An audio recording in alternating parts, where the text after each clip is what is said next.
Our beloved Mayor Q stated that there's only been one arrest under Operation Legend. But what we would like to know is, when are you going to address the federal abductions, Mayor Lucas?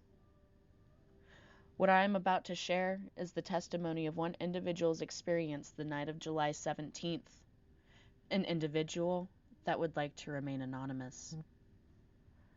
On Friday, July 17th, I was walking near the downtown protests when I heard a scream.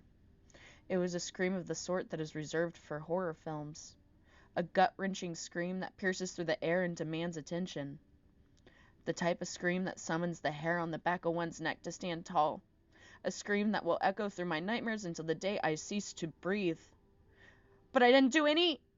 His scream had been cut short. I looked back behind me, and what I witnessed haunts my dreams. As if in slow motion, I saw his body enter the air and then get pulled back, smashed into the cold, unmoving concrete. This young man, this child, was smashed into the concrete by a man in a black militaristic uniform and then thrown into the back of an unmarked van. There was no care for the life nor well-being of this child. The agent then turned his attention to me. I could see that he was looking at me through the tinted rims of his gas mask. It was predatory. He had spotted his next victim. In that moment, another agent moved towards me. I ran. I ran for my life. I ran for what seemed like a lifetime. I ran and ran, block after block.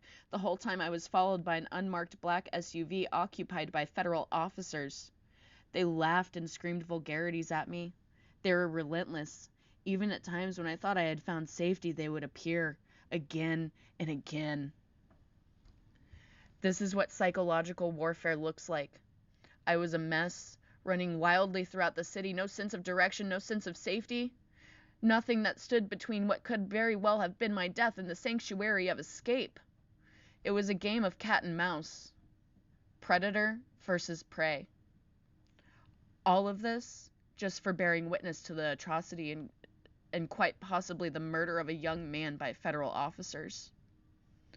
I do not know what happened to him afterwards. I do not know his name.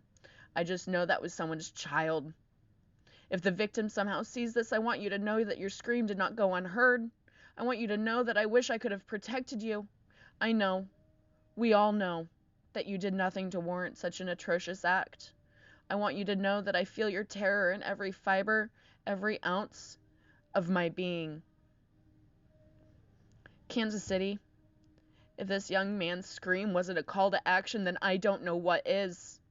Our city is federally occupied and we are all at risk. It is time to rise up, protect one another, and fight, not only for our freedom, but for our lives as well.